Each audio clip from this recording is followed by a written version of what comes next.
quais são as virtudes do intelectual cristão e o porquê nós precisamos desenvolvê-las com maestria para que o nosso trabalho seja bem sucedido? Então hoje nós vamos discorrer sobre essas virtudes importantíssimas para a nossa vocação, para a sua vocação.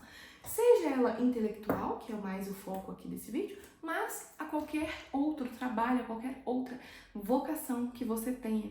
É preciso ser virtuoso em tudo que se faz. Mas, afinal, o que é uma virtude? O que é virtude? É um saber supremo.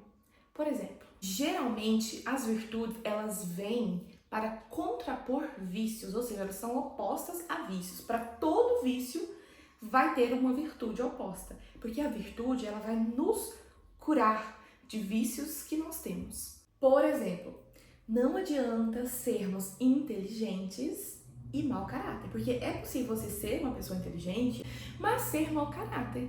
Assim a gente não vai estar desenvolvendo aquilo que nos foi dado como um dom da forma correta. E nós temos que corresponder a Deus como gratidão, como forma de agradecimento. Não adianta Deus ter nos dado esse dom da inteligência que todos os seres humanos têm e simplesmente sermos pessoas mau caráter que não usam da nossa inteligência para o bem, para a busca da verdade. Então, a inteligência, ela colocada em prática da forma correta, por si só já é uma virtude. Então, a primeira virtude do intelectual cristão é justamente colocar a inteligência a serviço do que é bom, não a serviço do que é mal. Porque você pode usar da sua inteligência, por exemplo, para maquinar planos mirabolantes, sei lá, de roubos, assaltos, seja lá o que for. Mas não é para isso que Deus te deu a inteligência, não para você ser um mau caráter. Deus nos deu a inteligência para que a gente possa andar no caminho dele, porque o próprio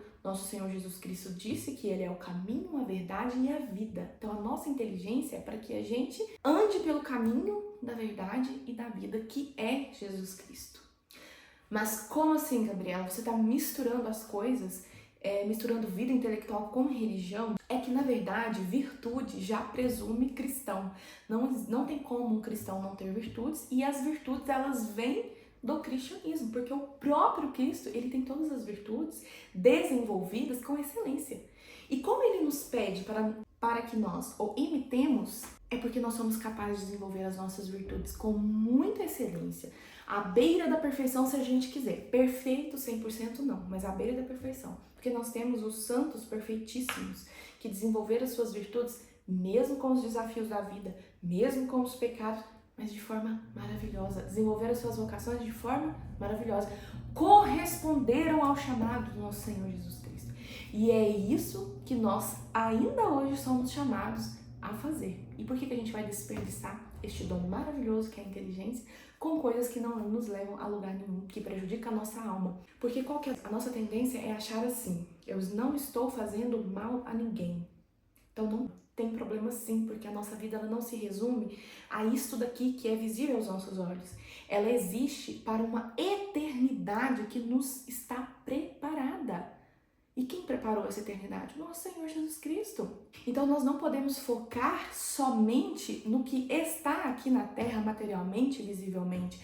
É preciso ter uma visão além, uma visão sobrenatural.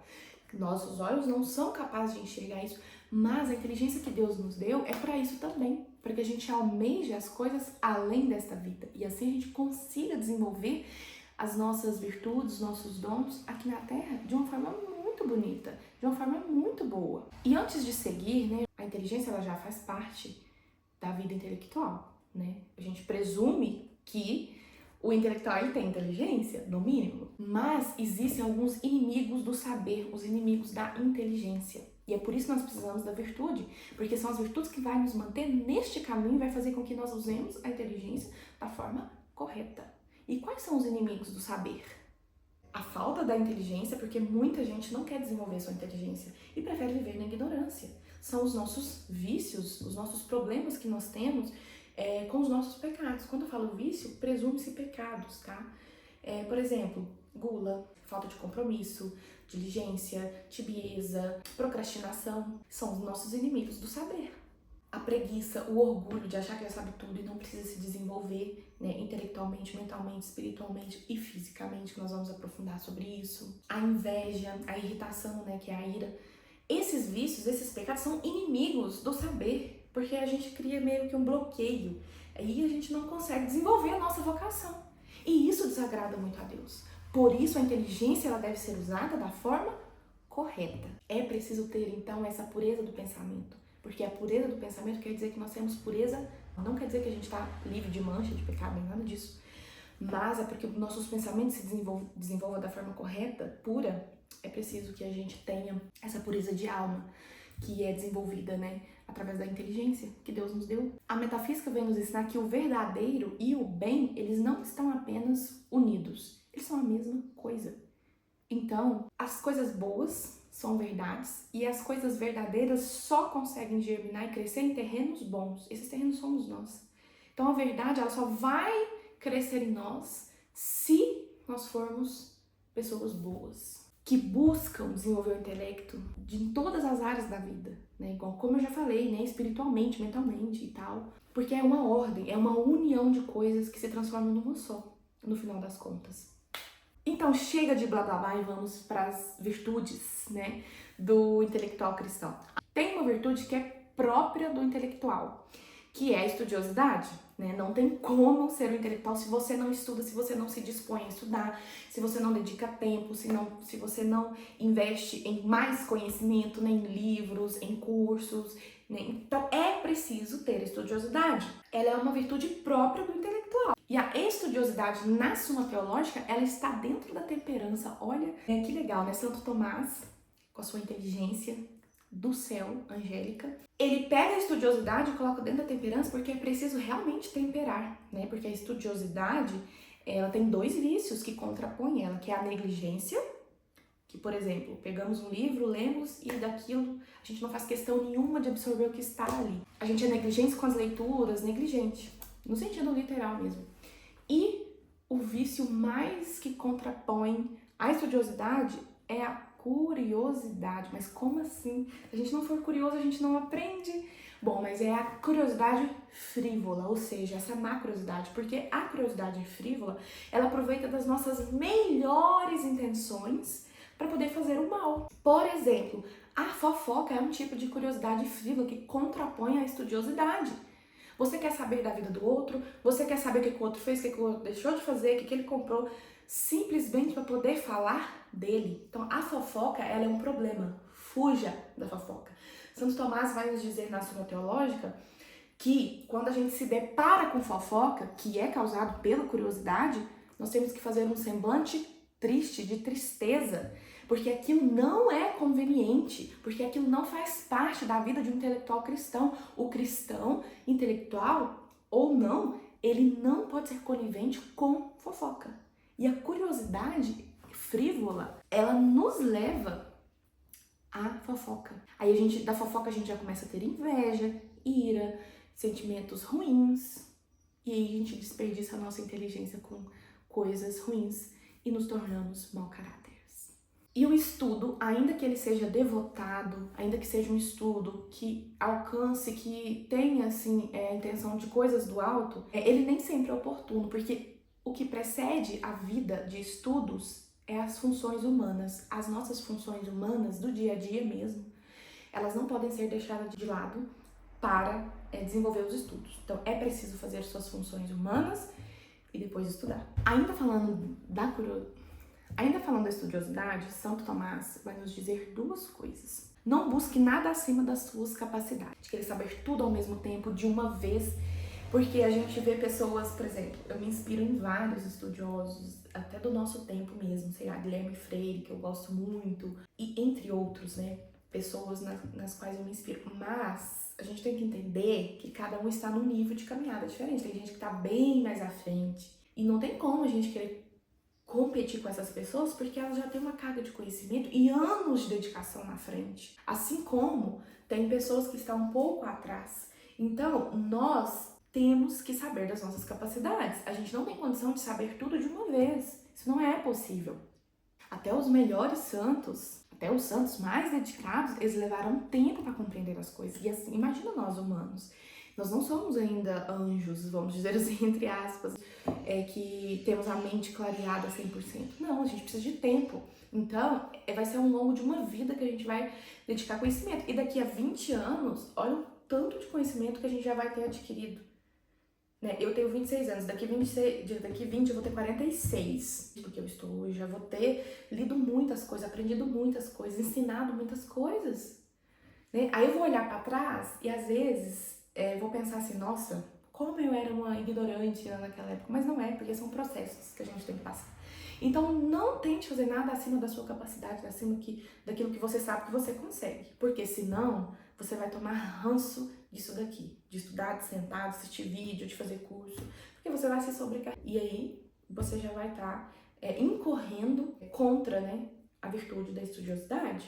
E depois Santo Tomás de Aquino vai nos dizer que a gente não deve entrar de imediato no mar, mas ir pelos córregos. Por quê? Porque são muitos conhecimentos, né? Por exemplo, para ler Santo Tomás de Aquino, se a gente for direto na Suma Teológica, a gente vai estar com os burros d'água. Por que eu estou falando isso? Porque é experiência minha. Não vamos entrar direto na Suma Teológica. Por quê? Porque é preciso ir pelos córregos. Tem que saber quem é Santo Tomás, a sua filosofia, tudo um pouco dele, primeiro, para depois se entrar nesse mar, que é a Suma Teológica, por exemplo. Né? É um exemplo que eu estou dando aqui. Então a gente não tem pressa de mergulhar. É preciso ir em águas mais profundas? Claro que é, porque se você ficar nos córregos a vida inteira, você vai desperdiçar aquilo que Deus te deu, o seu dom. Mas é preciso começar pelos córregos e depois se aprofundando até que a gente mergulhe. E aí a gente vai para a próxima virtude, que é o espírito de oração. A oração também, diz São Tomás, que ela é imprescindível. Não tem como você ter uma vida de estudos se você não tiver vida de oração. Como que você vai ter a iluminação necessária para o entendimento das coisas se você não busca o saber supremo que é Deus? Não tem como. Então, a oração ela deve ser principal. Às vezes eu abro mão de ler um livro para poder rezar o meu rosário. Porque eu sei que aquilo ali vai me conectar com a fonte do saber, com a fonte da verdade, que é Deus, que é Cristo. Então, que a gente tenha conosco em tudo, né, na nossa alma, a natureza, a permanência da divindade. E ela permanece em nós através da oração, através da contemplação, daquele momento que é tirado para fazer oração. E que graça é essa que nós temos de rezar, de poder saber que existe um saber supremo, existe um Deus maravilhoso que está a nos auxiliar. Então não negligencie, não seja negligente e não negligencie a sua vida de oração. Não negligencie a sua vida de oração. A leitura das Sagradas Escrituras, não negligencie. São coisas inegociáveis. A leitura do livro você pode deixar para depois, mas Sagradas Escrituras, oração, não deixe para depois. Faça o que tem que ser feito. Então, a oração, ela é essencial. Muito essencial. Mesmo, de verdade. Se nós estamos na busca pela verdade, é preciso sempre só se conectar com a fonte da verdade, que é Deus. E uma última virtude que eu vou deixar aqui para vocês como um conselho é a disciplina do corpo. Gente, como isso é importante e como a gente negligencia a disciplina do corpo. Eu estou falando por mim, porque eu negligencio muito. O que é a disciplina do corpo? É se alimentar bem, dormir bem, beber água, ter uma postura correta do corpo, na qual não tenho, fazer atividade física diariamente. Olha o quanto isso é importante. Isso aqui é baseado, no que eu tô falando, gente, é baseado nas observações e conselhos de São Tomás de Aquino. Então, olha como que é importante a gente ter contato com a natureza, a luz do sol entrando nos nossos olhos de manhã para que a gente desperte. O nosso cérebro precisa de luz solar, ele precisa de muita água, ele precisa dos alimentos corretos. A gente come muito mal hoje em dia, a gente, tende a negligenciar muito a disciplina do corpo, a gente dorme menos. Isso não pode ser negligenciado porque vai influenciar. O dia que eu durmo mal, gente, ontem foi esse dia. Eu acordei, coloquei o celular para despertar 4h30, não consegui acordar. E levantei, era 5h45. Gente, eu dormi com o terço na mão. Porque a oração é o que eu faço primeiro, antes de começar a fazer as outras coisas. E eu acabei dormindo porque eu dormi tarde, eu comi muito antes de dormir, fui dormir tarde, e aí, gente, não foi legal não. Passei um dia bem cansada e eu fiquei pensando, que hoje eu já estava planejando gravar esse vídeo, eu fiquei pensando, realmente a disciplina do corpo ela é muito importante. Então, alimentos leves, sempre, atividade física, contato com a natureza, a gente ter mesmo essa temperança, que é uma virtude, a temperança é uma virtude, né, que eu já falei dela aqui, né, agora mesmo. Então é preciso ter temperança, que é justamente temperar, moderar as coisas, ter um equilíbrio. Claro que a gente não vai ter temperança com coisas ruins. O cuidado com o corpo, então, ele é uma sabedoria para o intelectual, porque quando a gente cuida do corpo, a gente cuida da alma. Imagina a alma no corpo cansado. Ela não vai conseguir se desenvolver bem. Às vezes a intenção até tem as boas intenções, mas o corpo está cansado, então ela não consegue se desenvolver. Então, cuidar do corpo é cuidar da alma e é ter sabedoria. Porque os prazeres da carne são os inimigos da nossa alma. Às vezes a gente se deixa levar pela comida em excesso, a bebida em excesso, o sono em excesso. E aí a gente vai deixando vida de oração, vida de estudos, nosso trabalho de lado, vai negligenciando isso. E vamos matando a nossa alma aos poucos. Bom, então que nós tenhamos inteligência, estudiosidade, vida de oração e disciplina com o corpo para que a gente desenvolva com maestria uma vida intelectual cristã. Bom, gente, o vídeo de hoje é esse. Eu quero muito que vocês me ajudem aqui nessa rede social que eu estou ingressando agora. Então se inscrevam aqui no meu canal, curtam o meu vídeo, comente, deixe comentários, perguntas, dúvidas, sugestões, porque eu adoro interagir por aqui. Então, muito obrigada, fiquem com Deus e até o próximo vídeo.